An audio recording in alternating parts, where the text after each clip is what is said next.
बिस्मिल्लाहिर्रहमानिर्रहीम, अस्सलामु अलैकुम, अल्लाहुम्मा सल्ली अला मुहम्मद व आले मुहम्मद। सबा अबड़ो जो सलाम सभिनी खे क़बूल पवे।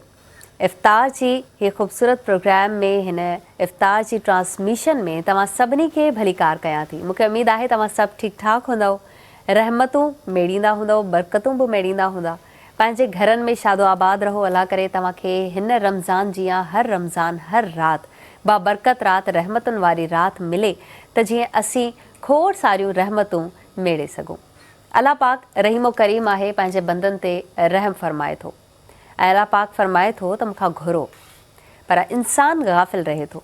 इंसान खे ही बहितरीन रातियूं ही बहितरीन ॾींहं त मिलिया, पर इंसान अल्लाह पाक जी रहमत खे सही तरीक़े सां हासिल नथो करे सघे। असीं पंहिंजे कमनि कारनि में बि मसरूफ़ आहियूं। ज़ाहिर आहे ज़िंदगी आहे, कमकार बि करणा आहिनि, पर असीं छा उहो लम्हो सोचूं था त उहो लम्हो कहिड़ो आहे जंहिंमें असांजी मग़फ़रत थी सघे थी, जंहिंमें असांखे रहमत हासिल थी सघे थी।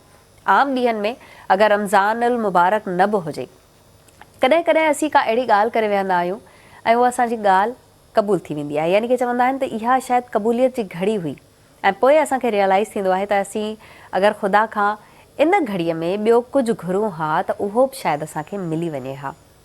ख़ुदा जी रहमत चाहे रमज़ान हुजे चाहे ॿिया के बि महीना हुजनि असां ते नाज़िल थींदी रहे थी, पर इंसानु इन रहमत खां गाफ़िल आहे।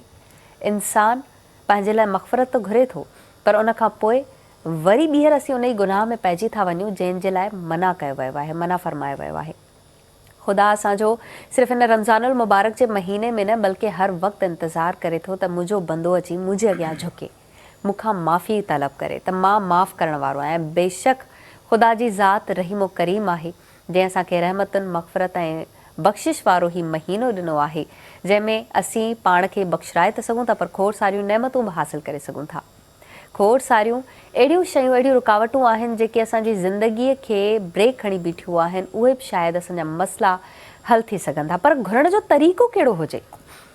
इंसान खे घुरण जो तरीक़ो नाहे ख़बर, या वरी कुझु अहिड़ा माण्हू आहिनि जेके रोई घुरनि था, उन खां पोइ दिलि में जेके वसवसा उथनि था, ख़्याल उथनि था, शायदि इहा मुंहिंजी दुआ क़बूल थींदी या न, अल्लाह पाक क़बूल कंदो या न।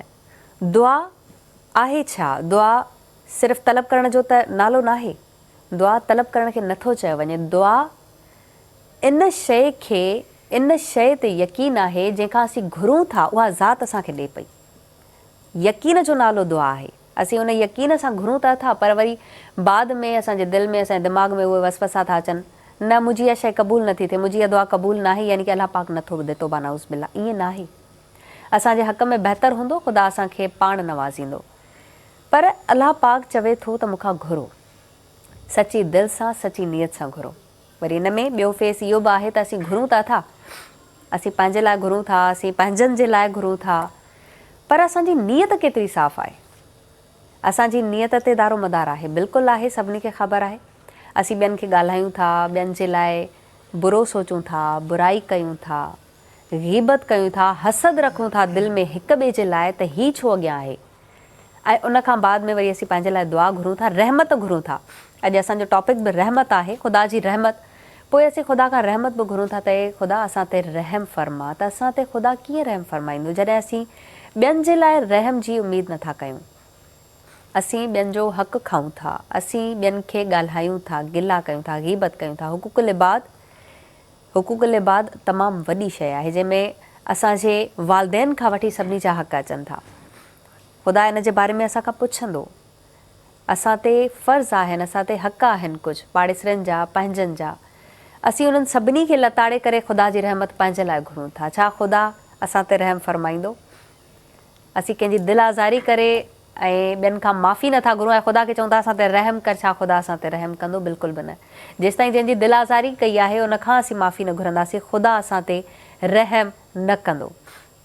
ख़ुदा जो वादो थियलु आहे, हर कंहिंखे ख़ुदा ॾिए थो ऐं हर कंहिंखे ॾींदो रहंदो ता क़यामत। जेके ख़ुदा खे मञनि था ख़ुदा उन्हनि खे बि ॾिए थो। असीं त, असांजो त वसीलो आहे, असीं त घुरंदा आहियूं वसीलनि सां, ख़ुदा खां घुरंदा आहियूं अहले बैत जे वसीले सां, त ख़ुदा असांखे नवाज़े थो। इहो असांजो अक़ीदो आहे त ख़ुदा असांखे ॾींदो। जेके काफ़र आहिनि, फिरौन खे बि त ख़ुदा ॾिनो ऐं केतिरो ॾिनो, उहो त ख़ुदा खां न घुरंदो हुयो। अच्छा, हिकिड़ा आहिनि त जेके घुरनि था, हिकिड़ा आहिनि जेके नथा घुरनि, ऐं उहे बि आहिनि जेके ख़ुदा जी हस्ती खे सुञाणनि ई नथा, उन्हनि खे बि ख़ुदा ॾिए थो। ख़ुदा जो त वाइदो आहे त मां हर कंहिंखे ॾींदुमि, पर रहमत कंहिं ते नाज़िल थिए थी, इहो अॼु जो टॉपिक आहे। असीं पंहिंजे उलमा साहब खां बि पुछंदासीं, इन ॻाल्हि ते रोशनी विझंदासीं त ख़ुदा जी रहमत खे हासिलु कीअं कजे।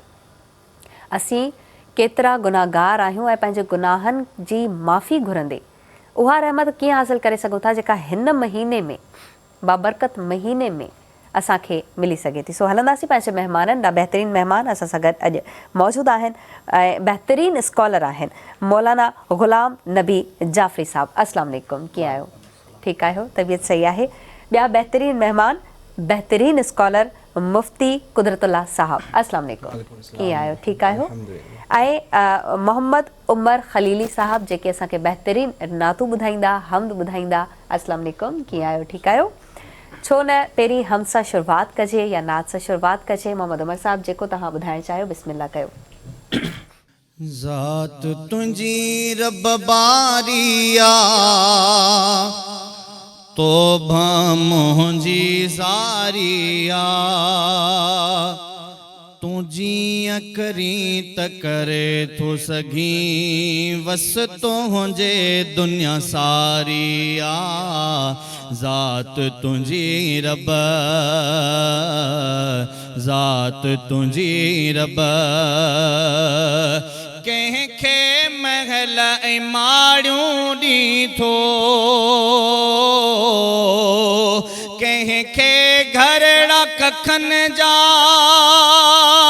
कंहिं लाइ ख़ुशियूं खोड़ आहिनि, कंहिं लाइ ढेर ॾुखनि जा, कंहिंखे पंध घुमाई थो, कंहिंजे लाइ सवारिया। तूं जीअं करीं त करे थो सघीं, वस तुंहिंजे दुनिया सारी। ज़ात तुंहिंजी रब, मिड़नी खां आला अफ़ज़ल, शान तुंहिंजो वा मालिक, अजब ॾिसां थो इबरत भरियो जहान तुंहिंजो वा मालिक। कंहिंखे वॾेरो वलर जो कयई, को त वीचारो हारिया। तूं जीअं करीं त करे थो सघीं, वस तुंहिंजे दुनिया सारिया। ज़ात तुंहिंजी रब। सुभान अल्लाह, माशाअल्लाह, सुभान अल्लाह। ही तव्हां रहमत रमज़ान प्रोग्राम ॾिसी रहिया आहियो लाइव आवाज़ टीवी ते। असांजे स्पॉन्सर आहिनि तलो कुकिंग ऑयल, हमदर्द रूह अफ़ज़ा, टपाल मेज़बान जश्न जमालो ऐं life boy shampoo. Life boy shampoo में खोड़ सारा फ्लेवर्स मौजूदु आहिनि ऐं लाइफ बॉय शैम्पू तव्हांजे वारनि खे बणाए थो घाटो ऐं मज़बूत। So life boy shampoo use कंदा कयो। हलंदासीं पंहिंजे महिमाननि ॾांहुं। बहितरीनु स्कॉलर मौजूदु आहिनि ऐं मौक़े जो फ़ाइदो वठंदासीं ऐं रहमतुनि जे हिन महीने में पुछंदासीं ख़ुदा जी रहमत असां ते कीअं नाज़िल थिए पई। मौलाना ग़ुलाम नबी साहब। औज़ु बिल्लाहि मिनश शैतानिर रजीम, बिस्मिल्लाहिर रहमानिर रहीम, नहमदुहु व नुसल्ली अला रसूलिहिल करीम व आलिहिल अतहारे अजमईन, सिय्यमा बक़ियतल्लाहि अरवाहुनल फ़िदा, अल्लाहुम्मा सल्लि अला मुहम्मदिन व आलि मुहम्मद व अज्जिल फ़रजहुम। शुक्रगुज़ार आहियां तव्हांजो जो तव्हां मदऊ फ़रमायो ताकि नाज़रीन ताईं असां पंहिंजो रमज़ान जो जेको पैगाम आहे पहुचाए सघूं। हीउ महीनो इंसान जी हिदायत जो महीनो आहे, इंसान जे सिखण जो महीनो आहे, इंसान जे तवस्सुल जो महीनो आहे, इंसान जे ख़ुदा जे क़ुर्ब हासिल करण जो महीनो आहे। बेशक ख़ुसूसन हिन महीने में जेतिरो इंसान तवस्सुल कंदो, ख़ुदा जे क़रीब वेंदो, एतिरो ख़ुदा हुन नज़र करम फरमाईंदो। ऐं रहमत जो ख़ासि ताल्लुक़ तॾहिं इंसान खे रहमत इलाही उन जे शामिल हाल थींदी जॾहिं उन रहम करण वारे जी ज़ात जी मारिफत रखंदो हुजे। सुभान अल्लाह। अहादीस में भी आहे, रिवायात में भी आहे। इमाम जाफ़र सादिक अलैहिस्सलाम खां हिकिड़ी नंढड़ी रिवायत आहे जंहिंखे आऊं नाज़रीन जी ख़िदमत में अर्ज़ कंदो आहियां। मन पाण फरमाइनि था, मन अरफ़ नफ़्सहू फ़क़द अरफ़ रब्बहू। ही मेराज आहे इंसानियत लाइ, ही हिकिड़ो अजीब मेराज आहे।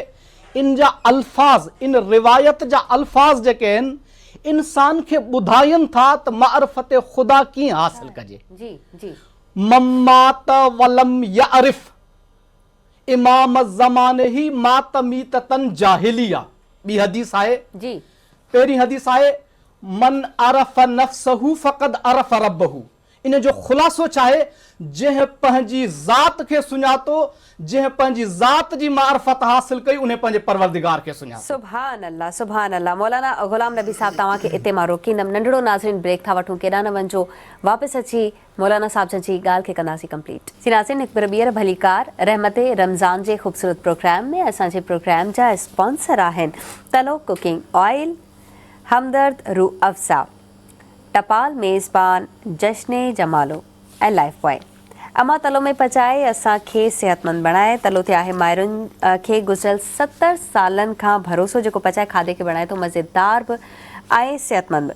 70 सालनि खां तलो ॾींदो पियो अचे ग़िज़ाइत सां भरपूर खाधा। हिन रमज़ान पचायो तलो में मज़े मज़े जा सिहतमंद खाधा। त जीअं तव्हांजा ॿार बि चवनि, अमा तलो में पचाए असांखे सिहतमंद बणाए। हीअ ख़ूबसूरत प्रोग्राम तव्हां ॾिसी रहिया आहियो लाइव आवाज़ टीवी ते। असां सां बहितरीनु स्कॉलर मौजूदु आहिनि। रहमत जी ॻाल्हि हले पई ऐं कॉल हले पियो इमाम जाफ़र सादिक अलैहिस्सलाम जन जो। सो मौलाना साहब खे चवंदासीं पंहिंजी ॻाल्हि कंप्लीट कनि। बिस्मिल्लाह। त मूं अर्ज़ कयो त इमाम जाफ़र सादिक अलैहिस्सलाम जी। जहिड़ी अज़ीम शख़्सियत जंहिंजो तारुफ़ यानी फ़िक़ह जाफ़रिया जो जेको तारुफ़ आहे, जी, जंहिंजो रईस फ़िक़ह आहे जेको इमाम जाफ़र सादिक अलैहिस्सलाम आहे। ऐं इमाम जाफ़र सादिक अलैहिस्सलाम कंहिं तारुफ़ जो मोहताज न आहिनि। उन्हनि जहिड़ी अज़ीम शख़्सियत इंसान जे मुतालिक़ छा थी फरमाए? मन अरफ़ नफ़्सहू फ़क़द अरफ़ रब्बहू। जंहिं पंहिंजी नफ़्स जी मारिफत हासिल कई, उन पंहिंजे रब खे सुञातो। हिते नफ़्स मां मुराद छा आहे? नफ़्स मां मुराद यानी पंहिंजी मारिफत हासिल करणु, सही, पंहिंजी पंहिंजी ज़ात खे सुञाणणु, पंहिंजी हक़ीक़त खे सुञाणणु। उहा हक़ीक़त जेका इंसान जे अंदरि पोशीदा आहे, उन हक़ीक़त जी जंहिं मारिफत रखी, उन अल्लाह खे सुञातो। सुभान अल्लाह। वरी उन सां गॾोगॾु ॿी रिवायत आहे मम्मात वलम यारिफ इमाम ज़माने ही मातमीततन जाहिलिया। जंहिं पंहिंजे ज़माने जे इमाम जी मारिफत हासिल न कई, उन जी मौत जहालत जी मौत आहे। हाणे तव्हां इन खे पाण सां, इन रिवायात खे पाण सां अगरि जोड़ींदव, पाण सां ॻंढींदव त नतीजो हासिल थी वेंदो। त यानी उहो ई इंसान जेको पंहिंजी मारिफत हासिल कंदो, नतीजो छा निकिरंदुसि?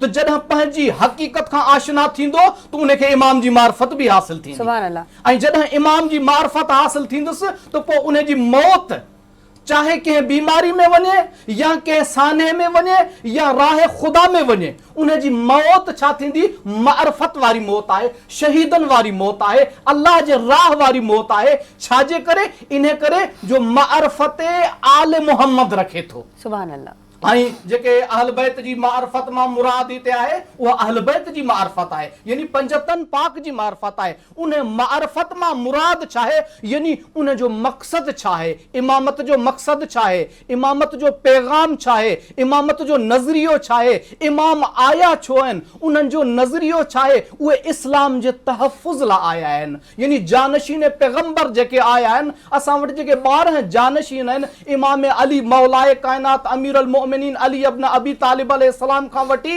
इमाम ज़माना इमाम महदी अलैहिस्सलाम ताईं जेके इमाम हसन अस्करी अलैहिस्सलाम जा फर्ज़ंद आहिनि ऐं पर्दे ग़ैबत में आहिनि ऐं ग़ैबत में रही करे इंसानियत जी हिदायत लाइ सरचश्मे हिदायत आहिनि, उन्हनि जो मक़सद इहो आहे त इंसान खे उन इंसानी मेराज ताईं पहुचाइण लाइ आया। सुभान अल्लाह मौलाना ग़ुलाम नबी साहब तमामु बहितरीन फरमायो। हेॾा मुफ्ती कुदरतुल्लाह साहब जन बि आहिनि, उनखां ज़रूरु पुछंदासीं त ख़ुदा जी रहमत माशाअल्लाह असीं ख़ुदा जी रहमत जूं ॻाल्हियूं त कयूं था पर असांखे ख़बर नाहे ऐं असीं अंदाज़ो नथा करे सघूं त ख़ुदा जी रहमत केतिरी वसी आहे, छा चवंदा आहिनि हवाले सां?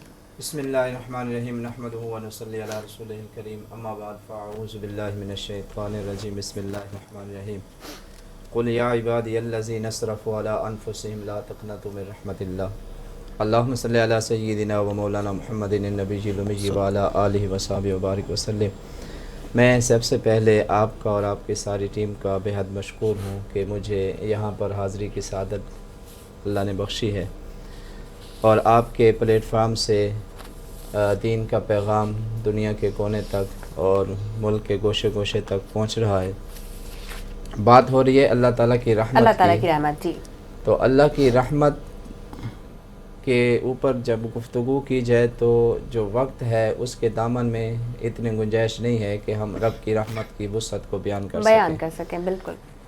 मैं सिर्फ इख्तिसार के साथ इतना अर्ज़ करूँगा कि रब्बुल आलमीन जो सारी कायनात का खालिक और मालिक है और उसने सारी कायनात को वजूद बख्शा है, कायनात का ज़रा उसी ने पैदा किया। उस मालिक ने इंसानों को पैदा किया और इंसानों में दो गिरोह हो गए, एक रब को मानने वाले और दूसरा उसका इनकार करने वाला है जी। मानने वालों के भी दो गिरोह हो गए, एक नाफरमानों का गिरोह है और एक फर्माबरदारों का है। तो जो फर्माबरदार हैं उसके लिए अल्लाह ताला ने जन्नत को तख्लीक फरमाया और जो नाफरमान हैं रब्बुल आलमीन उनके लिए जहन्नम को पैदा किया। नाफरमानों को अपने अजाब से डराया और अपनी इताअत का अल्लाह ताला ने हुक्म इरशाद फरमाया। हम कुरान का जब मुताला करते हैं तो कुरान पाक में सैकड़ों मकामात पर अल्लाह ताला ने अपनी सिफत रहमत को बयान किया है। आप इस बात से अंदाज़ा लगाएं कि कुरान पाक की जितनी सूरतें हैं उन सूरतों के आगाज़ में जो आयत पढ़ी जाती है और मेरे महबूब सल्लल्लाहु अलैहि वसल्लम ने जो इरशाद फरमाया, हदीस शरीफ का मफ़हूम है कि हर अच्छे काम का आगाज़ जिन मुबारक कलिमात से किया जाए वो बिस्मिल्लाहिर्रहमानिर्रहीम है। तो इस कलिमा के अंदर भी रब ताला की सिफ़त रहमान और सिफ़त रहीम मौजूद है। कुरान पाक की पूरी सूरत है जिसका नाम अल्लाह ताला ने रहमान रखा है और रहमान सूरह रहमान कुरान पाक की ज़ीनत है।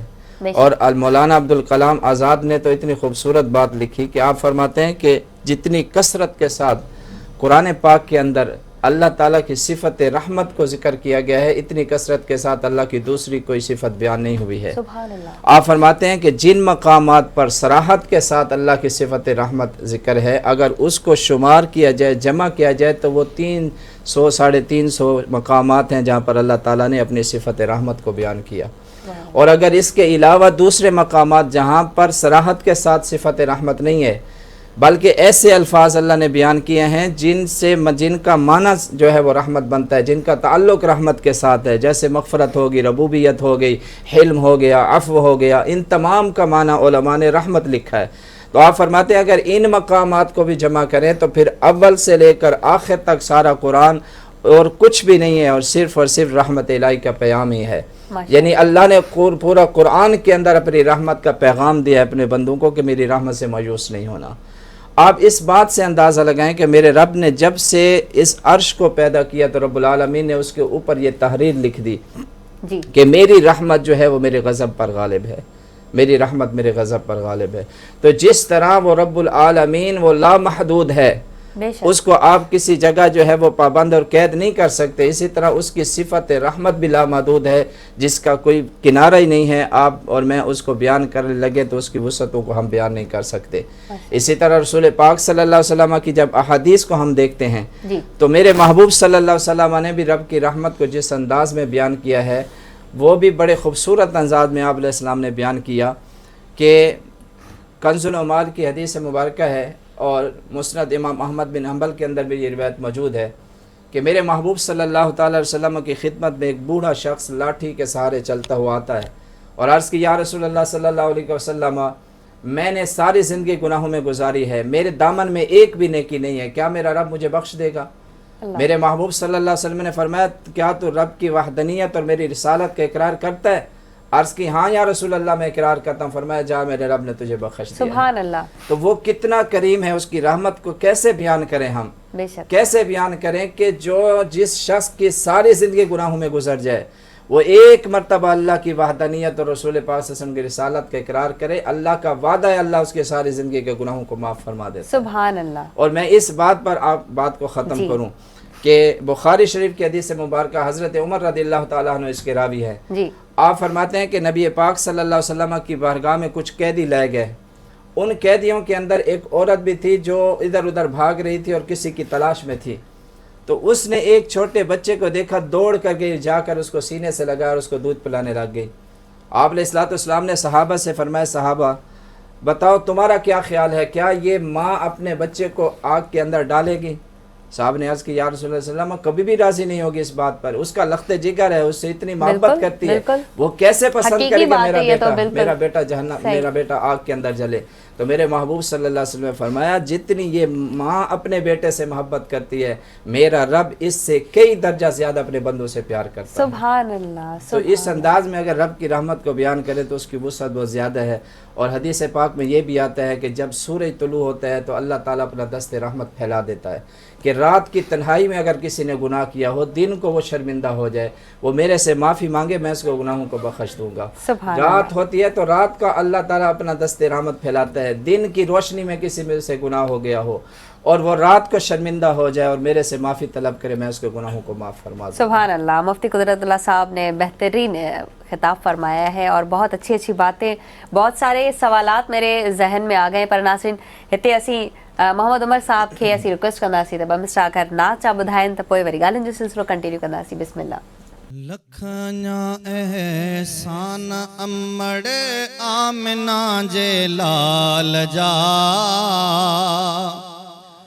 लख अञा एहसान अमड़ आमिना जे लाल जा, कोखणे ई कोन हा पर कुर्बहिन लजपाल जा, कोखणे ई कोन हा पर कुर्बहिन लजपाल जा,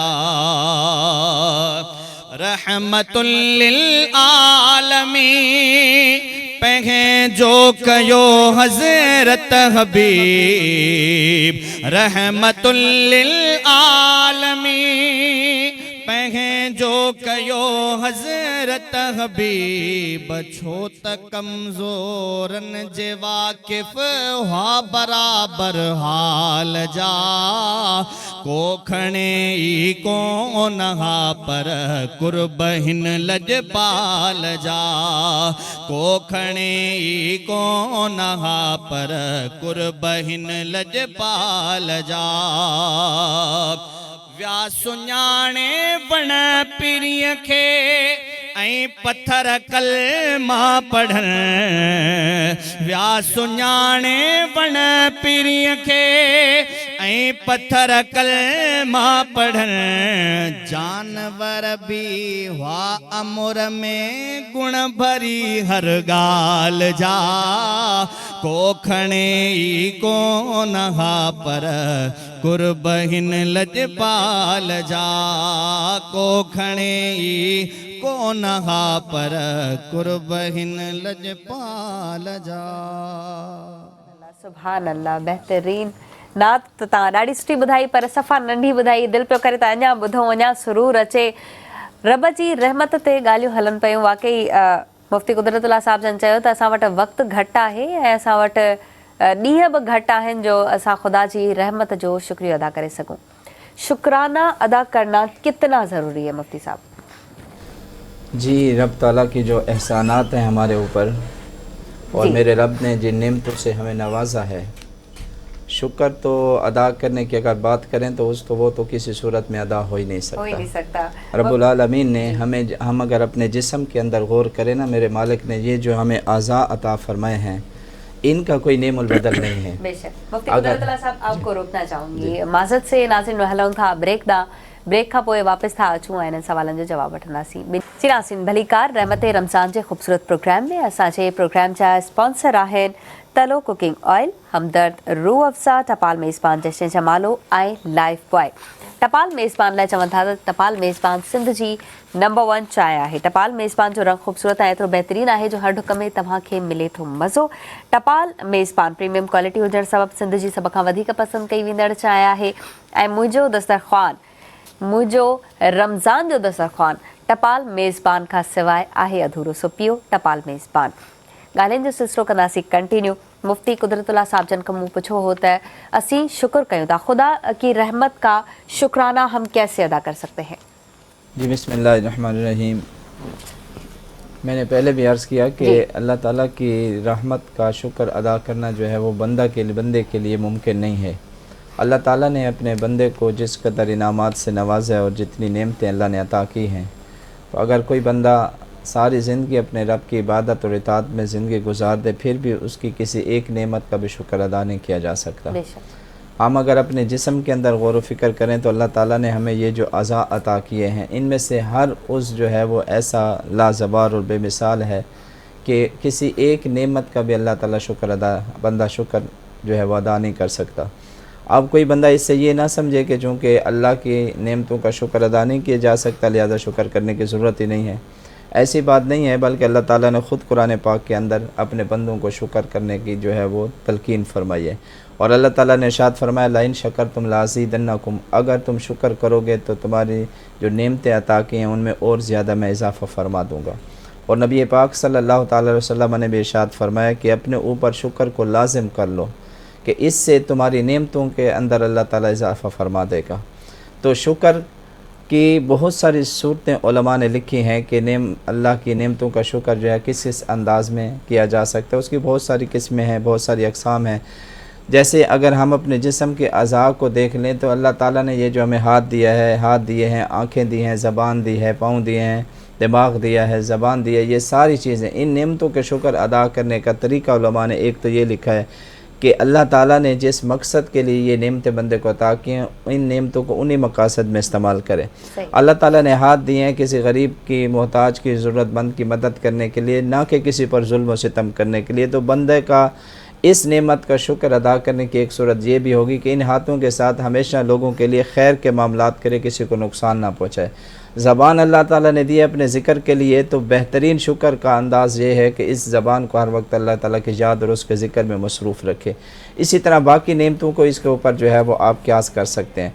तो नेमतों पर शुक्र का सबसे बेहतरीन तरीका जो है वो ये है कि अल्लाह ताला बंदा अपनी ज़िंदगी के हर लम्हे को अल्लाह की दावत और इबादत में बसर करे, और इबादत भी वो जिसमें इखलास हो और लिल्लाहियत हो और किसी का दिखलावा मकसूद ना हो, सिर्फ इसलिए अल्लाह के सामने सर झुकाए कि मेरा रब मुझ पर राज़ी हो जाए, इसलिए नेकी करे कि मेरा अल्लाह मुझ पर राज़ी हो जाए। तो वो बज़ाहिर नेकी अगर से थोड़ी क्यों ना हो, लेकिन अल्लाह के यहाँ उसकी कबूलियत का ये अंदाज़ होता है कि अल्लाह ताला उसके सदक़े से बंदे की बख्शिश फरमा देता है। बुखारी शरीफ के हदीस मुबारक है, नबी पाक सल्लल्लाहु अलैहि वसल्लम ने सहाबा इकराम के सामने बनी इसराइल के एक आबिद का तज़किरा फरमाया 60 साल उसने इबादत खाने के अंदर एक कमरे में घर में बैठकर अल्लाह की इबादत की।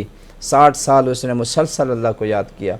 60 साल के बाद वो किसी काम के लिए अपने घर से बाहर निकला तो एक औरत से मुलाकात हुई, उस पर फ़रेफ्ता हुआ, गुनाह कर बैठा।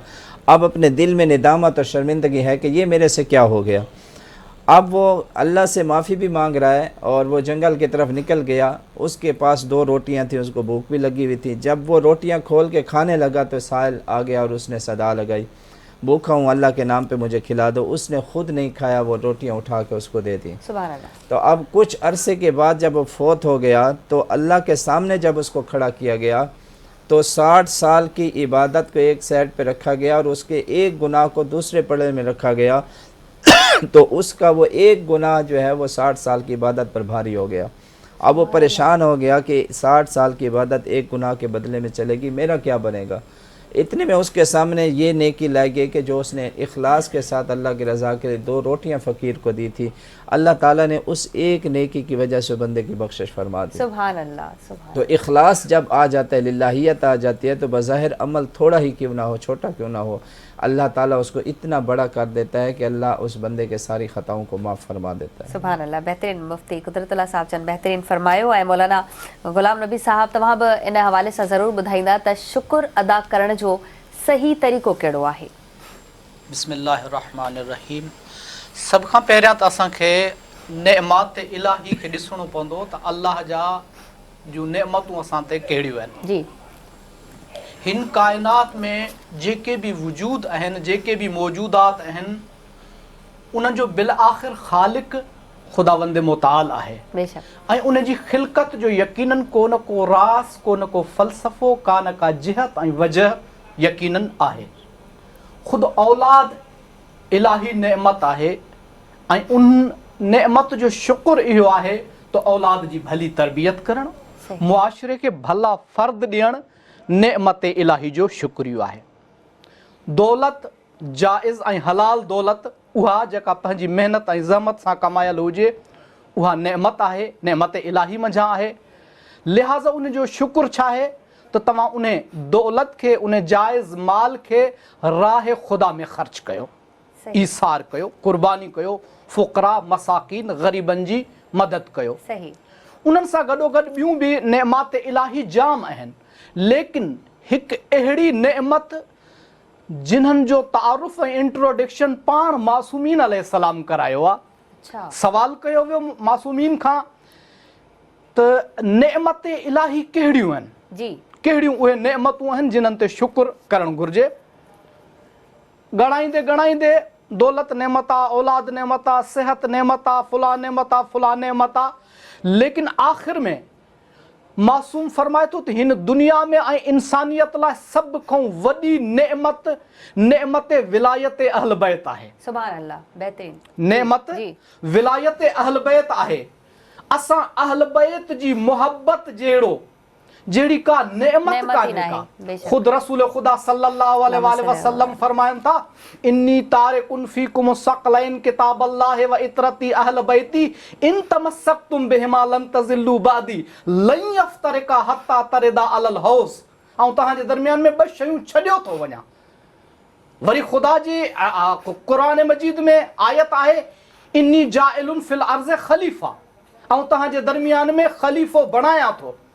यानी खिलाफत बणाइण ऐं ख़लीफ़ो ठाहिण अल्लाह जो कमु आहे ऐं उन जो तारुफ़ इंट्रोडक्शन कराइण मोहम्मद मुस्तफ़ा सल्लल्लाहु अलैहि वसल्लम जो कमु आहे. जंहिंजे करे तारिक रसूल ख़ुदा लफ़्ज़ इस्तेमालु कयो आहे इन्नी तारिकुन फीकुम सकलैन किताबल्लाहि व इतरती अहल बैती, क़ुरान ऐं अहल बैत. हाणे यानी क़ुरान ऐं अहल बैत जहिड़ा वॾा इंसानियत ते को हदियो कोन्हे इंसान लाइ. लिहाज़ा उन्हनि जो शुक्र छा आहे त तव्हां अहल बैत ऐं क़ुरान सां तमस्सुक रखो ऐं अहिड़ो तमस्सुक रखो जीअं तराज़ू जा ॿ पुड़ हूंदा आहिनि ईअं. यानी न तव्हां अहल बैत खे हेठि अचणु ॾियो न क़ुरान खे हेठि अचणु ॾियो. अगरि क़ुरान खे सम्झणो अथव त अहल बैत वटि वञो, अगरि अहल बैत खे सम्झणो अथव त क़ुरान वटि वञो. सुभान अल्लाह. बहितरीन तव्हां मिसाल ॾिनो आहे. इन जो वॾो मिसाल सूरह रहमान जी. ऐं जे रहमत जी ॻाल्हि हले पई, जॾहिं बि सूरह रहमान पढ़ंदा आहियूं यादि ईंदो आहे हुसैन अलैहिस्सलाम जो नालो जेको नेज़े ते हो ऐं उते बि सूरह रहमान जी तिलावत करे रहिया हुआ. इन लाइ जो मुंहिंजी भेनरुनि जो कोई मुंहुं न ॾिसे, उन्हनि जो पर्दो बरक़रार रहे ऐं इहो मौजज़ो ॾिसनि त हिकिड़ो कटियल सर कीअं थो क़ुरान जी तिलावत करे. सूरह रहमान रहीम ऐं करीम सूरत जेकी असां ते अल्लाह पाक नाज़िल कई आहे उन जो बहितरीन तोहफ़ो वरी असांखे हिन सूरत में मिले थो, मिसाल मिले थो हिकिड़ो बहितरीन. सो इन ख़ूबसूरत ॻाल्हि सां असीं हलंदासीं कलाम पाक ॾांहुं. छा ॿुधाए रहिया आहियो असांखे? जी बिस्मिल्लाह मोहम्मद उमर.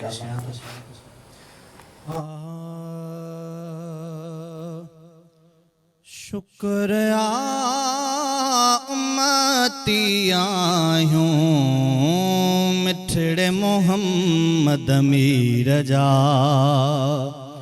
शुक्र उम्मती आहियूं मिठड़े मोहम्मद मीर जा. मिठड़े मोहम्मद मीर जा साईं समीउ बसीर जा.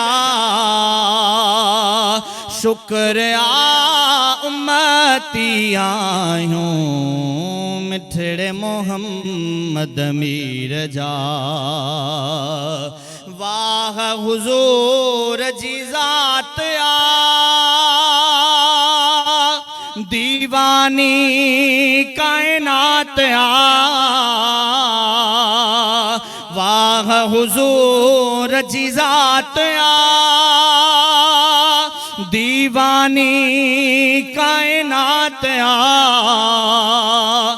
मलाइक मानो मस्ताना नूरानी तस्वीर जा शुक्रिया उम्मती आहियूं मिठड़े मोहम्मद मीर जा ऊंदा में आलम हुयो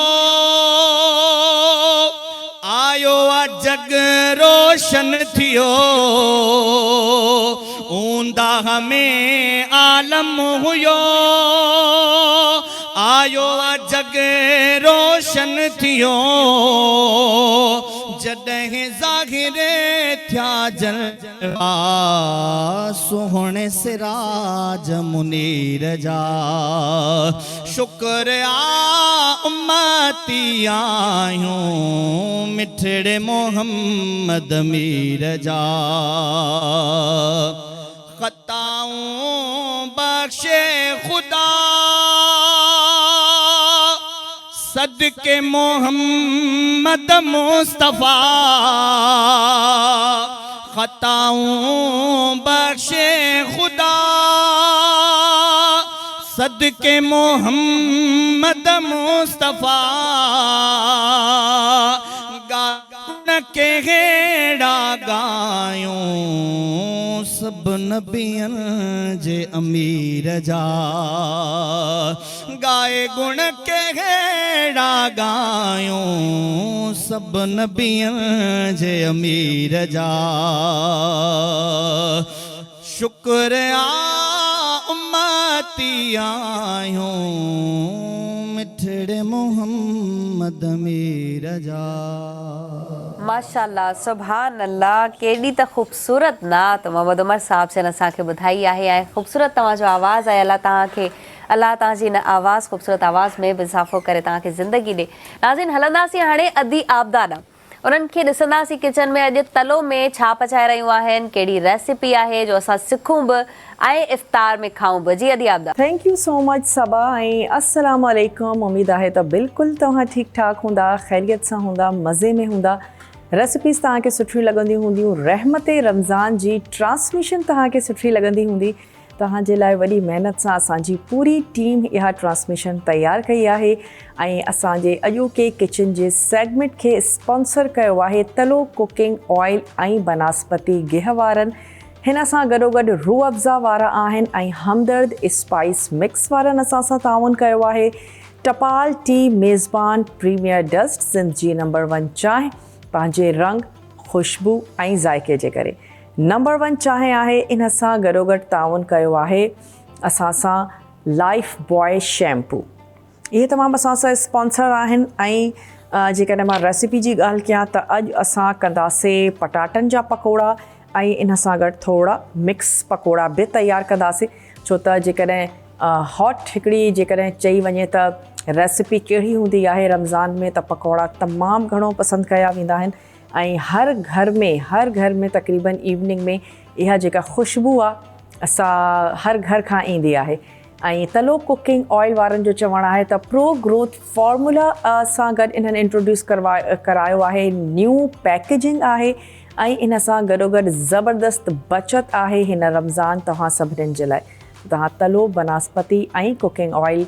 वठी अचो ऐं इन बचत खे बि इंजॉय कयो ऐं जॾहिं असां सॼो ॾींहुं उञ में रहूं था त वाक़ई हिकिड़ी तस्कीन जेका आहे हिकिड़ी इत्मिनान असांखे अचे थो रूह अफ़ज़ा सां ऐं रूह अफ़ज़ा जो रंग ख़ुशबू छा ॻाल्हि आहे रूह अफ़ज़ा जी ऐं उन खां पोइ जॾहिं असां इफ़्तार करे था वठूं त असांजी दिलि चवंदी आहे त टपाल मेज़बान प्रीमियर डस्ट हुजे बहितरीन ख़ुशबू बहितरीन रंग बहितरीन इन जो ज़ाइक़ो आहे ऐं इन जे करे ई हे सिंध जी नंबर 1 चांहि आहे स्पाइस मिक्स असां वटि आहिनि हमदर्द जा MSG फ्री इहे मसाला आहिनि ऐं इन्हनि जी तमामु ज़बरदस्त हिकिड़ी रेंज आहे ऐं इहे मसाला तमामु ज़बरदस्त आहिनि इन्हनि खे पाकिस्तानी ऑथेंटिक टेस्ट हे तव्हांखे ॾियनि था तमामु बैलेंस्ड में इहे असांजा स्पाइस मिक्स आहिनि ऐं इन्हनि जी रेंज इलाही सुठी आहे कबाब हुजनि बिरयानी हुजे कोरमू हुजे पुलाव हुजे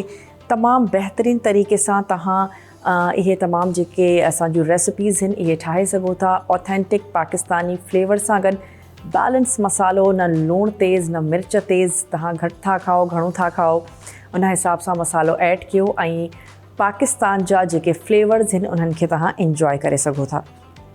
अच्छा हाणे असां इहो कंदासीं त तलो कुकिंग ऑयल जेको आहे सो असां ऐड कंदासीं पंहिंजी कणशीअ में थोरो हिनखे गरम करण जे लाइ रखूं था ऐं उन खां बाद में असां कटिंग कंदासीं थोरो बेसण जेको आहे उनखे असांखे रेडी करिणो आहे थोरो हिनखे ॿारे था वठूं ऐं इन में मां ऐड कंदमि तलो कुकिंग ऑयल एतिरो शामिलु कंदासीं त जीअं सुठे तरीक़े सां असांजी जेका तरह आहे उहा थी वञे।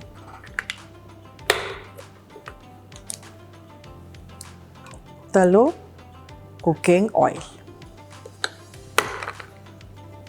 हिन जो चवणु आहे त 70 सालनि खां वठी माहिरनि जो इन्हनि ते एतमाद आहे ऐं इहा ई वजह आहे जो ॿारड़ा चवंदा आहिनि त अम्मा तलो में पचायो असांखे सिहतमंद बणायो।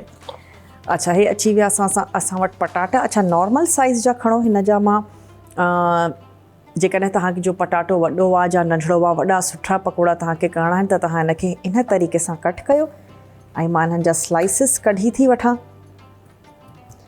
बेसण खे तयारु कंदासीं इहे पकोड़ा ॿारड़ा इलाही पसंदि कंदा आहिनि जंहिं घर में ॿार हुजनि उन घर में इहे पकोड़ा लाज़मी तयारु थींदा आहिनि। वरी इन जे मथां तव्हां ऐड कयो असांजो हे MSG फ्री हमदर्द जो मसालो त तमामु ज़बरदस्त कमु थी थो वञे।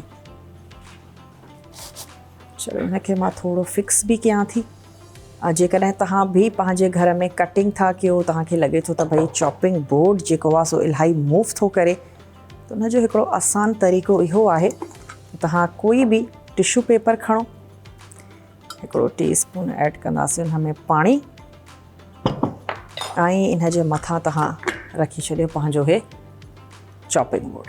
हाणे तव्हांजो जेको चॉपिंग बोर्ड आहे उहो मूव न कंदो त जीअं तव्हांजा हथ वग़ैरह न कटिजनि। चलो थोड़ा हिनखे स्लाइस कयोसीं हिकिड़ो ॿियो बि खणूं था उनखे बि स्लाइस था कयूं। उन खां बाद में जेको बेसण आहे उहो तयारु कंदासीं। अच्छा मसाला जेकॾहिं मां तव्हांखे ॿुधायां कुटियल मसाला असां हिन में शामिलु कंदासीं कुटियल जीरो कुटियल ॻाढ़ा मिर्च कुटियल धाणा लूणु हस्बे ज़रूरत इहे तमामु शयूं हिन में ऐड थींदियूं। इहे ॿ पटाटा अलॻि था कयूं ऐं हे आहे मां वटि हिकिड़ो प्यालो हिन में मां ऐड थी कयां बेसण।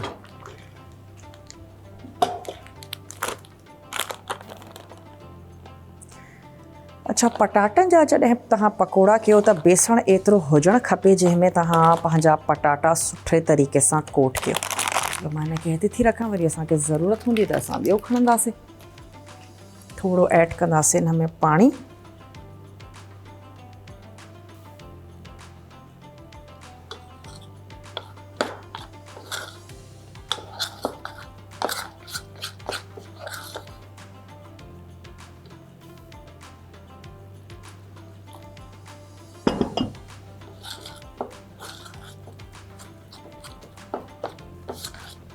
अच्छा थोरो असांखे खपे हे घाटो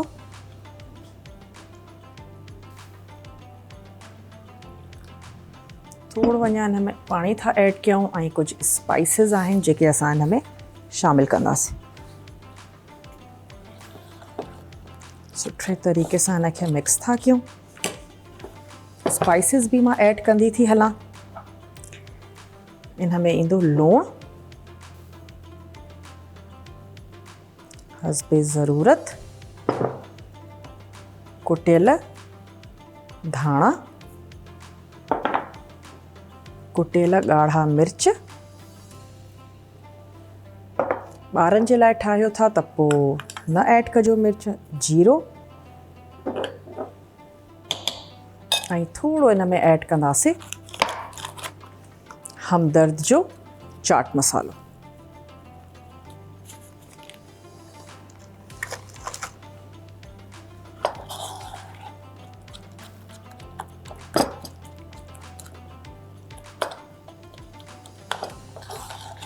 चलो मिक्स था क्यों।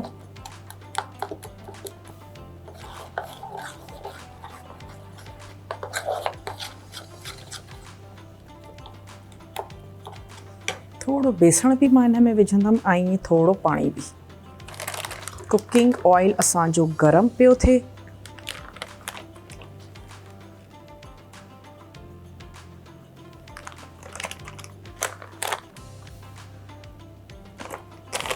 पटाटनि जा असां कयूं था पकोड़ा, जेके ॿार ऐं वॾा तमामु घणो पसंदि कंदा आहिनि ऐं अक्सर त असांजे घर में त झेड़ो बि थी पवंदो हो जॾहिं असां नंढड़ा हूंदा हुआसीं पटाटनि जे पकोड़े ते। चलो थोरो अञा हिन में पाणी था विझूं, सुठे तरीक़े सां हिनखे मिक्स कंदासीं। पटाटनि जा जेके स्लाइसिस आहिनि उहे तमामु घणा थुल्हा न कटिजो, न त छा थींदो त पोइ कचा रहिजी वेंदा। अच्छा, बैटर एतिरो हुजणु खपे त बसि थोरो स्पून खे कोट करे, हे थोरो घाटो आहे ऐं इहो तमामु सुठो तरीक़ो आहे इहो ख़बर करण जे लाइ त भई कंहिं तरीक़े जी कंसिस्टेंसी हिन जी हुजणु खपे। जेको हे स्पून आहे, स्पून खे सुठे तरीक़े सां कोट करणु खपे। बसि तव्हांजे स्पून खे सुठे तरीक़े सां कोट कंदो त तव्हांजो जेको पटाटो आहे उनखे बि सुठे तरीक़े सां कंदो। चलो जी, हिनखे मिक्स था कयूं।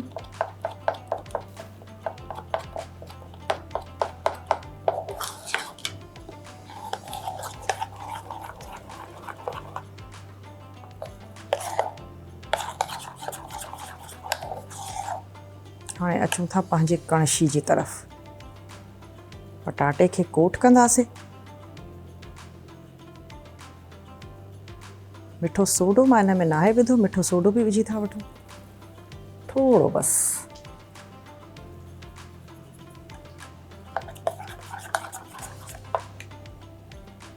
चलो तलो कुकिंग ऑयल में अॼु जा असांजा जेके पकोड़ा आहिनि उहे फ्राई था थियनि। थोरो बाहि खे तेज़ था कयूं, तमामु घटि आहे।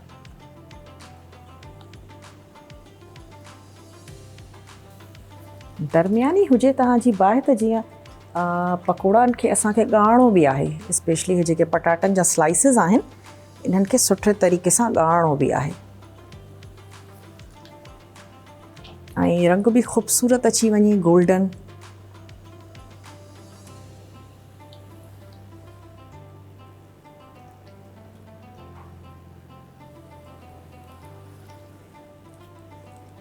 कुटियल धाणा, कुटियल ॻाढ़ा मिर्च, इन सां गॾोगॾु जीरो, थोरो लूणु, बेसण त हस्बे ज़रूरत तव्हां इन में शामिलु कंदा ऐं इन सां गॾोगॾु चाट जो मसालो।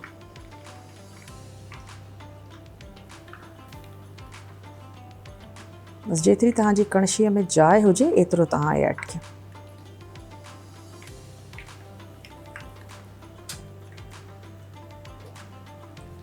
थोड़ा ॿ टे ॿिया बि विझी था वठूं।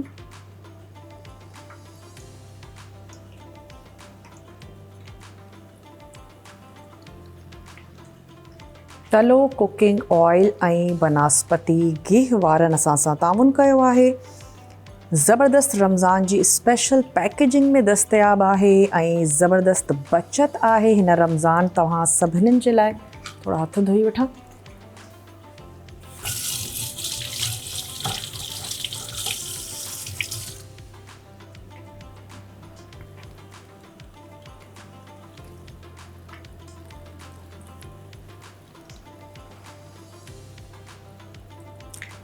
तमामु सिंपल पकोड़ा आहिनि। इन में बि लास्ट में बि ऐड कंदासीं चाट जो मसालो ऐं जेको असांजो बेसण मौजूदु आहे इन में मां ऐड कंदमि हिकिड़ो बसर। मसाला त असांजा मौजूदु आहिनि इन में, जेके पटाटा आहिनि उहे चिप्स वांगुरु कटे करे उहे इन में शामिलु कंदासीं ऐं इन जा बि असां जेके पकोड़ा आहिनि उहे झटपट तयारु करे वठंदासीं। हिकिड़ो बसर, थोरा इहे पटाटा, कुटियल तव्हांजा सभु मसाला। जॾहिं बि असां कोटिंग वारा तयारु कंदा आहियूं पकोड़ा त बेसण हमेशह बची पवंदो आहे, को मसइलो न आहे। तव्हां थोरा मिक्स पकोड़ा इन में तयारु कयो।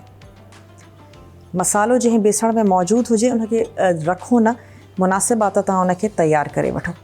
उनजो फ्लेवर थोरो डिफरेंट थी थो वञे जॾहिं असां उन्हनि खे फ्रिज में था रखूं। चलो हे बि हिन में पइजी वियो। थोरा बसर, रिंग्स में इहे शामिलु था करे वठूं।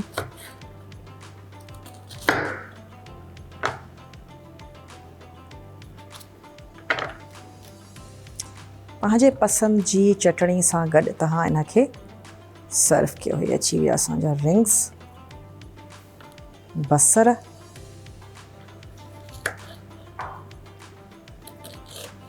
पटाटा सुठे तरीक़े सां असांजा जेके पटाटनि जा पकोड़ा आहिनि से फ्राई था थियनि।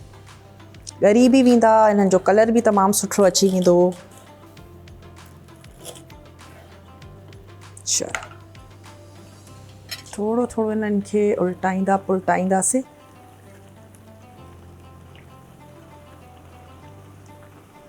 चलो जी, इहो पटाटो बि हिन में शामिलु था कयूं। अच्छा, लूणु पोइ तव्हां हिन में थोरो ऐड कजो हस्बे ज़रूरत, छो त अवल भाॼियूं न हुयूं एतिरियूं, हाणे असां भाॼियूं शामिलु कयूं आहिनि त थोरो उन जे हिसाब सां लूणु बसि।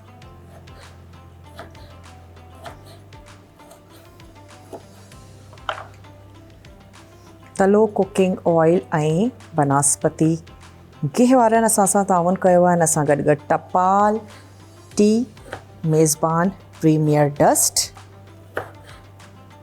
जंहिंजो रंग, खुशबू ऐं ज़ाइक़े जे करे इन खे सिंध भर जी नंबर 1 चांहि चयो वेंदो आहे ऐं वाक़ई तमामु ज़बरदस्त आहे, नो डाउट।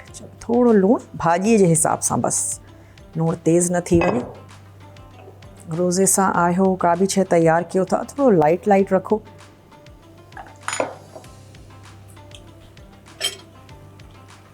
चलो जी, हे अची विया असांजा पकोड़ा।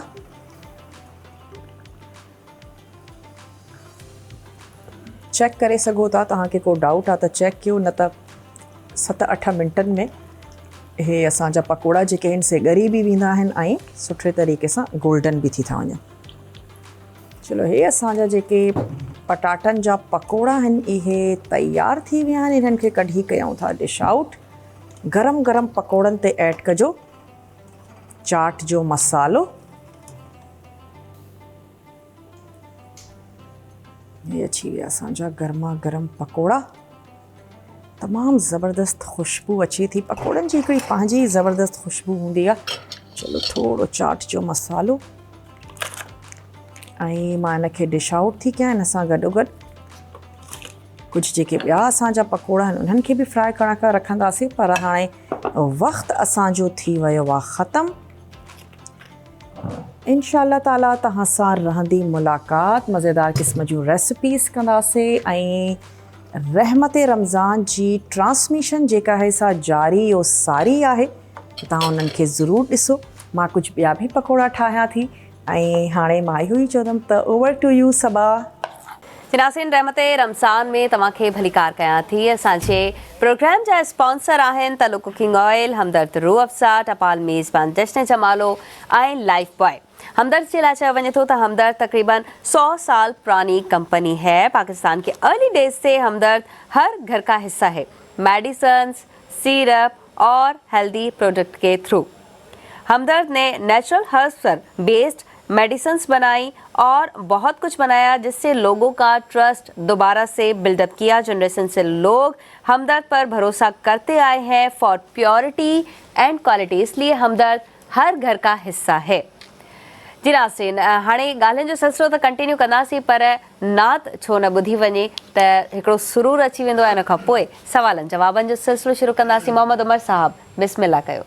मदीनो मदीनो सजण याद पियो आ मदीनो मदीनो सजण याद पियो आ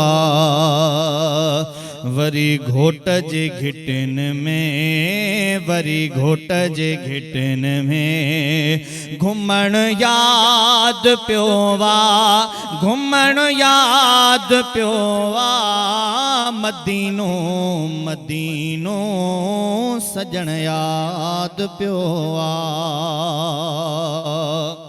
हरम में हलियासी गिची पांद पाए हरम में हलियासी गिची पांद पाए बिही रोज़े जे साम्हूं बिही रोज़े जे साम्हूं रोवण याद पियो वा रोवण याद पियो वा मदीनो मदीनो सजण याद पियो आ ज़म जा कूलर कतारों ॾिठियूं सी ज़म जा कूलर कतारों ॾिठियूं सी वरी थधड़े पाणीअ जो वरी मिठड़े पाणीअ जो पीअण याद पियो वा पीअण याद पियो वा मदीनो मदीनो सजण याद पियो आ तगर तो जड़ा कई तारिया मोहम्मद तगर तो जड़ा कई तारिया मोहम्मद नबीअ जे शहर में नबीअ जे शहर में रहण याद पियो वा रहण याद पियो वा मदीनो मदीनो सजण याद पियो आ माशाअल्लाह सुभान अल्लाह तव्हां त मदीनो यादि ॾियाराए छॾियो ऐं हिन ई रमज़ानुल मुबारक में पोइ साल मां बि मदीने में हुयमि ऐं उहे ई घिटियूं उहे ई ॻाल्हियूं यादि पवनि पियूं माशाअल्लाह ख़ूबसूरत नात तव्हां ॿुधाई मुफ्ती कुदरतुल्लाह साहब रहमत की बात हो रही है कुछ ऐसी चीज़ें हैं जो रमज़ान में भी खुदा माफ़ नहीं करता और कुछ लोग ऐसे हैं जिन पर रहमत कभी नाज़िल नहीं हो सकती वो कौन से लोग हैं जी बिस्मिल्लाहिर्रहमानिर्रहीम आपने बड़ा अच्छा सवाल किया कि अल्लाह ताला की रहमत तो वसी है वो तो हर बंदे की तरफ मुतवज्जे रहती है जी तो जो खुश नसीब लोग होते हैं वो रहमत में से हिस्सा पाल लेते हैं लेकिन कुछ बदबख्त ऐसे भी हैं कि जो अल्लाह ताला की रहमत से महरूम रह जाते हैं और इस बरकत और बख्शिश वाले महीने में भी अपनी बख्शिश नहीं करवा सकते जैसे कि एक हदीस मुबारक है आप अलैहिस्सलाम साहबा फरमाते हैं नबी पाक सल्लल्लाहु अलैहि वसल्लम ने साहबा से फरमाया कि मिंबर के पास इकट्ठे हो जाओ तो तमाम साहबा इकट्ठे हो गए तो आप अलैहिस्सलाम ने पहली सीढ़ी के ऊपर अपना पाँव रखा तो फरमाया आमीन मिंबर की दूसरी सीढ़ी पर पाँव रखा तो फरमाया आमीन तीसरी सीढ़ी पर पाँव रखा तो फरमाया आमीन जब मिंबर शरीफ से नीचे तशरीफ़ ले आए तो साहबा ने अर्ज़ की या रसूलल्लाह सल्लल्लाहु अलैहि वसल्लम आज आपसे हमने ऐसी बात सुनी है कि इससे पहले हमने ये बात नहीं सुनी आप अलैहिस्सलाम ने फरमाया जब मैं मिंबर पर चढ़ने लगा तो पहली सीढ़ी पर कदम रखा तो जनाब जिब्रील अमीन अलैहिस्सलाम हाज़िर हुए अर्ज़ की अल्लाह के हबीब सल्लल्लाहु अलैहि वसल्लम अल्लाह फरमाता है वो बंदा कि जिसने रमज़ान का महीना पाया और अपनी बख्शिश नहीं करवा सका वो बंदा हलाक हो जाए तो मैंने उस पर आमीन कहा जब दूसरी सीढ़ी पर कदम रखा तो जिब्रील अमीन ने अर्ज़ की ए अल्लाह के रसूल सल्लल्लाहु अलैहि वसल्लम अल्लाह फरमाता है कि जिसके सामने आपका ज़िक्र किया जाए और वो आप पर दरूद ना पड़े वो बंदा भी हलाक हो जाए तो मैंने उस पर आमीन कहा तीसरी सीढ़ी पर कदम रखा तो जिब्रील अमीन ने अर्ज़ की ए अल्लाह के हबीब सल्लल्लाहु अलैहि वसल्लम अल्लाह फरमाता है जिस शख्स ने अपने माँ बाप में से दोनों या किसी एक को बुढ़ापे की हालत में पाया और उनकी खिदमत करके जन्नत हासिल ना कर सका वो बंदा भी हलाक हो जाए तो आप अलैहिस्सलाम ने फरमाया मैंने इस बात पर आमीन कहा इसी तरह सईद आयशा सिद्दीक़ा रज़ियल्लाहु ताला अन्हा से भी रिवायत मिलती है क्या फरमाती हैं कि शाबान अल मुअज़्ज़म की 15वीं रात को नबी पाक सल्लल्लाहु अलैहि वसल्लम मेरे यहाँ तशरीफ़ फरमा थे تو رات کے پچھلے پہر میں نے دیکھا کہ آپ علیہ السلام بستر پر نہیں ہیں، تو میں تلاش میں نکل پڑی۔ میرے دل میں یہ خیال آیا کہ شاید آپ کسی اور زوجہ محترمہ کے ہاں تشریف لے گئے۔ تو جب میں تلاش میں نکلی جنت البقیع میں میں نے آپ علیہ السلام کو پایا۔ نبی پاک صلی اللہ علیہ وسلم وہاں مرحومین کے لیے، اپنی مرحوم امت کے لیے، مرحومات مرحومین کے لیے بخشش کی دعائیں کر رہے تھے۔ میں واپس آ گئی، مختلف روایات کے الفاظ ہیں، اس میں یہ ہے کہ آپ فرماتے ہیں میں واپس آ گئی، نبی پاک صلی اللہ علیہ وسلم تھوڑی دیر میں تشریف لائے۔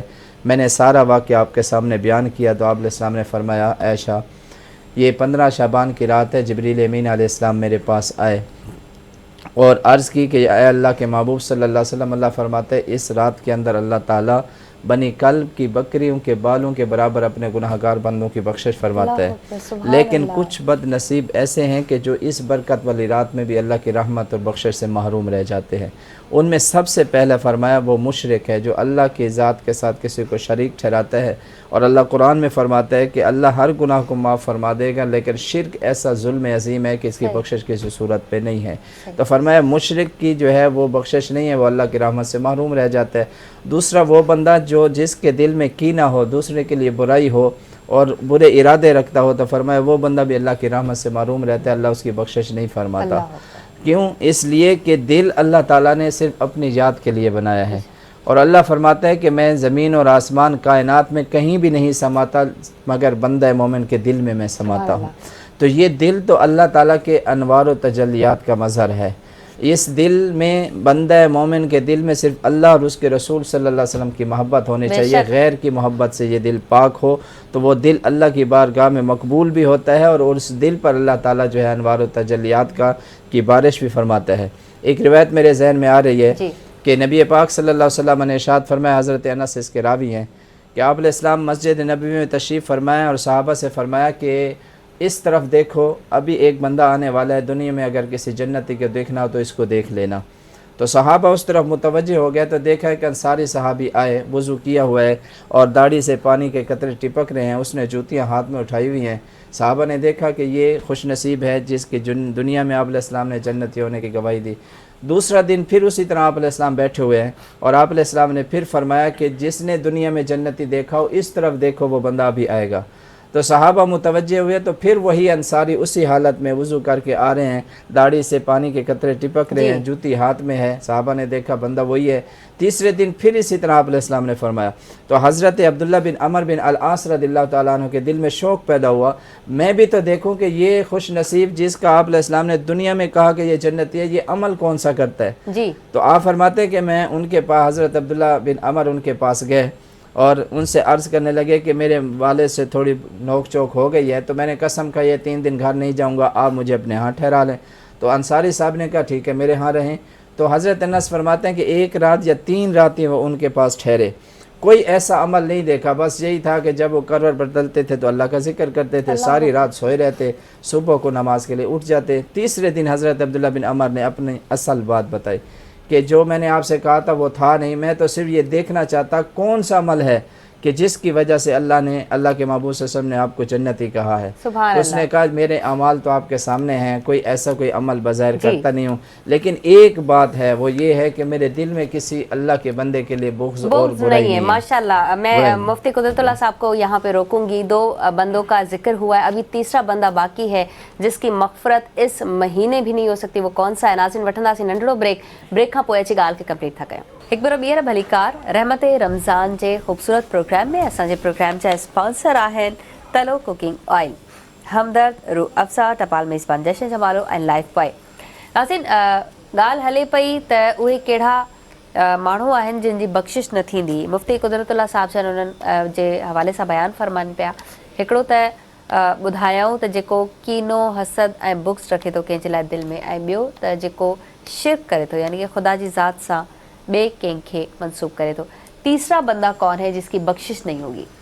जी, नबी पाक सल्लल्लाहु अलैहि वसल्लम ने इन अहबाब का जिक्र करते हुए इरशाद फरमाया कि तीसरा वो बंदा जो अपने माँ बाप का नाफरमान हो। अल्लाह अकबर। कि जो अपने माँ बाप को राज़ी नहीं रखता, उनकी जायज़ ज़रूरियात को पूरा नहीं करता, उनकी खिदमत नहीं करता, उनके माँ बाप नाराज़ होकर उससे दुनिया से चले जाते हैं, तो फरमाया ये वो बदबख्त बंदा है कि अल्लाह ताला की रहमत से महरूम रहता है, अल्लाह ताला उसकी बख्शिश नहीं फरमाएगा। آپ اگر قرآن پاک کا مطالعہ کریں تو متعدد مقامات پر اللہ تعالیٰ نے جہاں اپنی عبادت کا حکم دیا ہے ساتھ ہی والدین کے ساتھ حسن سلوک کا حکم دیا ہے، جی کیونکہ اللہ تعالیٰ کے احسانات جس قدر بندے کے اوپر ہیں کہ اس کو عدم سے وجود بخشا، اس کا خالق حقیقی ہے جی، تو مجازی طور پر اس کی دنیا میں آنے کا سبب اس کے والدین بھی ہیں، بے شک تو اس لحاظ سے میرے مالک نے اپنی عبادت کے ساتھ ساتھ اس کے والدین کے ساتھ حسن سلوک کا بھی حکم دیا کہ اپنے ماں باپ کے ساتھ اچھا سلوک کرنا ہے، اس کی نافرمانی نہیں کرنی۔ آپ علیہ الصلوۃ والسلام سے اس بارے میں پوچھا گیا کہ اولاد پر ماں باپ کا حق کیا ہے، تو آپ علیہ السلام نے مختصر طور پر فرمایا کہ وہ تیرے لیے جنت بھی ہیں اور جہنم بھی ہیں۔ اگر تو ان کو راضی کر لیتے ہے، ان کی خدمت کر لیتے ہے، وہ تیرے سے خوش ہو کر دنیا سے چلے جاتے ہیں، تو نے جنت کما لی، اللہ اس کے صدقے تجھے جنت عطا فرمائے گا۔ اگر تو نے ان کو ناراض کیا اور ان کو ستایا اور ناراض ہو کر چلے گئے تو وہ تیرے لیے جہنم میں داخلے کا سبب بن جائیں گے۔ اس سے اگلا آدمی آپ علیہ السلام نے فرمایا کہ وہ بندہ جو تکبر کی وجہ سے اپنے چادر کو لٹکاتا ہے یا پانچے جو ہے وہ نیچے رکھتا ہے تکبر کی وجہ سے، تو فرمایا اللہ تعالیٰ اس کی طرف بھی نظر رحمت نہیں فرمائے گا اور وہ بخشش سے محروم رہے گا۔ اللہ اکبر۔ حضرت عبداللہ بن عمر رضی اللہ تعالیٰ عنہ سے روایت ہے کہ نبی پاک صلی اللہ علیہ وسلم نے ارشاد فرمایا کہ جو بندہ بطور تکبر اپنے کپڑے کو چادر کو لٹکا کے چلتا ہے، غرور کرتا ہے، تو فرمایا اللہ تعالیٰ قیامت والے دن اس کی طرف نظر رحمت نہیں فرمائے گا۔ تو جناب صدیق اکبر رضی اللہ تعالیٰ عنہ تشریف فرماتے تو عرض کی یا رسول اللہ صلی اللہ علیہ وسلم، میرے بھی کپڑے کا ایک پہلو جو ہے وہ پلو نیچے لٹک جاتا ہے، لیکن میں اہتمام پورا کرتا ہوں اس کو سنبھالنے کا۔ تو آپ علیہ السلام نے فرمایا کہ اے ابو بکر، تو تکبر کے ساتھ یہ نہیں کرتا، تو ان لوگوں میں شامل نہیں ہے۔ بخاری شریف کے حدیث مبارکہ ہے۔ جی تو اسی طرح کے اور بھی بہت سارے کئی آپ علیہ السلام نے مختلف مقامات پر ایسے لوگوں کا ذکر کیا ہے کہ کچھ ایسے گناہ ہیں کہ جن کی نحوست اور شامت یہ ہے کہ بندہ اللہ کی رحمت سے محروم رہتا ہے۔ تو بندہ مومن کے لیے ضروری یہ ہے کہ اگر وہ چاہتا ہے کہ اپنے رب کی رحمت کو حاصل کرے تو جس مقصد کے لیے اللہ نے ہمیں دنیا میں بھیجا ہے ہم اسی مقصد میں اپنی زندگی کو گزاریں، اللہ کی اطاعت اور اس کی عبادت اور فرما برداری میں اپنی زندگی کو بسر کریں، تو یقیناً اللہ تعالیٰ ایسے بندوں کو اپنی رحمت سے محروم نہیں کرتا، اللہ ان پر اپنی رحمتوں کا نزول فرماتا ہے۔ ماشاءاللہ ماشاءاللہ۔ مولانا غلام نبی صاحب तव्हां बि फरमायो त उहे कहिड़ा माण्हू आहिनि जीअं कुदरत अल्लाह साहिब जन उन्हनि ते नज़र विधी, पर छा हिकिड़ा माण्हू अहिड़ा बि आहिनि असांजी सोसाइटी में, अॼुकल्ह त शायदि इहो रुझान वधी वियो आहे त ॿिए जी दिलि आज़ारी करणु, ऐं पोइ इन खां असीं माफ़ी न घुरंदा आहियूं, बल्कि इन ते असीं इतराए करे चवंदा आहियूं त पोइ छा आहे, मां त सच चयो आहे, भले हुनखे बुरो लॻे त लॻे। माण्हुनि जी दिलि आज़ारी करे असीं ख़ुदा खां रहमत जी तलब कीअं करे सघूं था?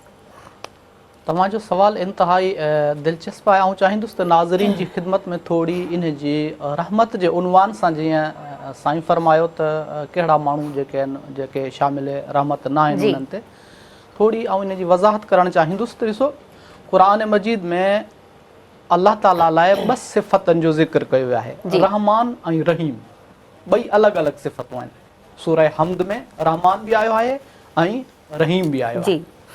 हाणे इन जा रूट वर्ड जॾहिं तव्हां ॾिसंदव त ॿिन्ही जो जेको मुफ़रदात आहिनि उहे हिकु ई आहिनि, रा हा मीम रहीम।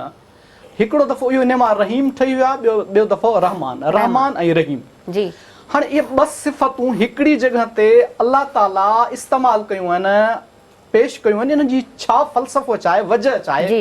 रहमान ऐं रहीम, अल्हम्दुलिल्लाह रब्बिल आलमीन, अर रहमान अर रहीम, ॿ सिफ़तूं आहिनि, रूट वर्ड बि साॻा आहिनि।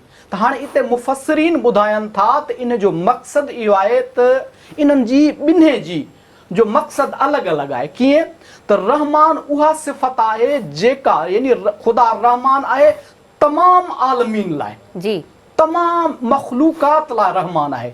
यानी कीअं, यानी जेको ख़ुदा जी वहदानियत जो इक़रार करे या इनकार करे पोइ बि ख़ुदा रहमान आहे, बेशक आहे। ख़ुदा खे मञे या न मञे पोइ बि ख़ुदा रहमान आहे। जी ऐं हता के उहो जेको दहरियो आहे, कम्युनिस्ट आहे, जेको ख़ुदा जो मुनकिर आहे, उन लाइ बि ख़ुदा जी रहमत रहमान, ख़ुदा उन लाइ बि रहमान आहे, बेशक आहे।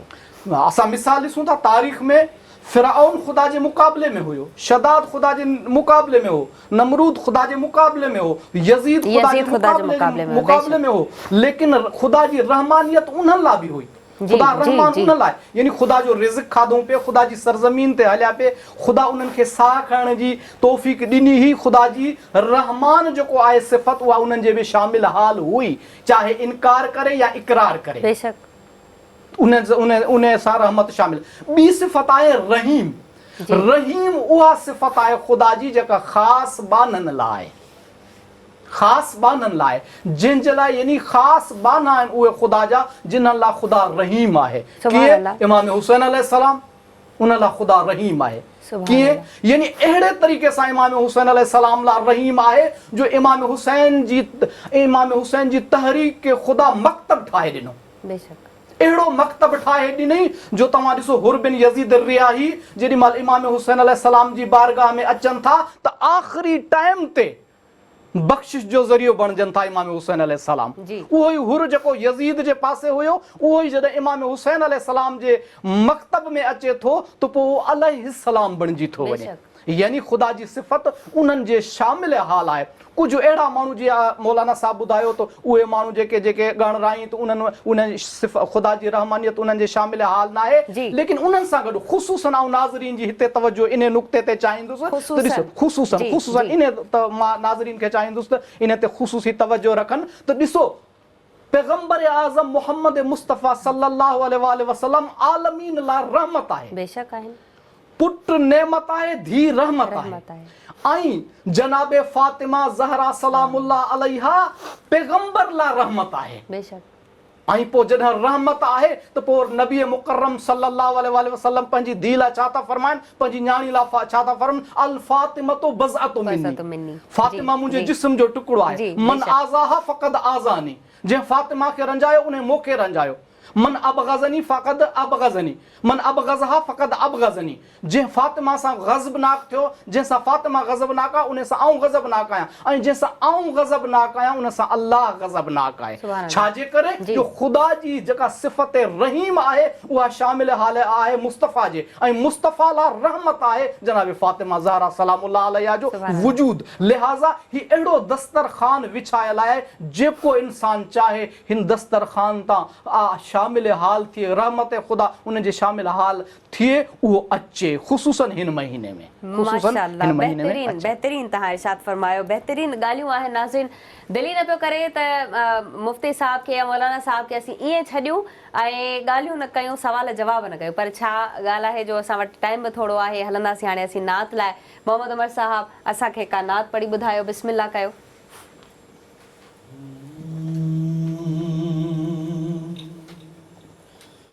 मिठड़ी मुंहिंजी मां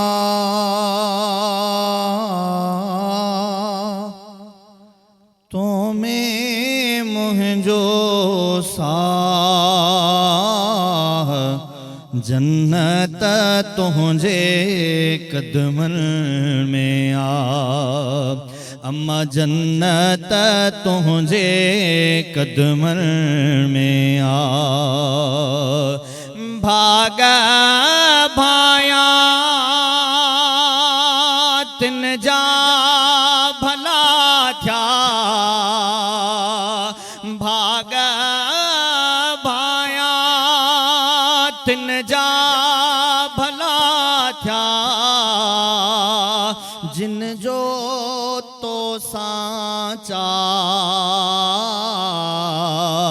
जिन जो तो सांचा, जन्नत तुंहिंजे कदमनि में आ, ऐं तुंहिंजी सभिनी दुआउनि खे थो, तुंहिंजी सभिनी दुआउनि खे थो पूरो करे अल्लाह, पूरो करे अल्लाह, जन्नत तुंहिंजे कदमनि में आ, ऐं जेसी ताईं घर न मोटा, अम्मा जेसी ताईं घर न मोटा, निहारी वेठी रा, निहारी वेठी राह जन्नत तुझे कदमन में आ अम्मा जन्नत तुझे कदमन में आ। आप कीमती टाइम निकाल के इतनी दूर से हमारे प्रोग्राम में आए हैं और उम्मीद करते हैं कि आइंदा भी आप हमारे पास तशरीफ़ लाएंगे इंशाल्लाह। मौलाना ग़ुलाम नबी जाफ़री साहब तव्हांजी भी महिरबानी, तव्हां बेहतरीन गुफ्तगू कई ऐं असांखे बेहतरीन सम्झाणियूं ॾिनियूं।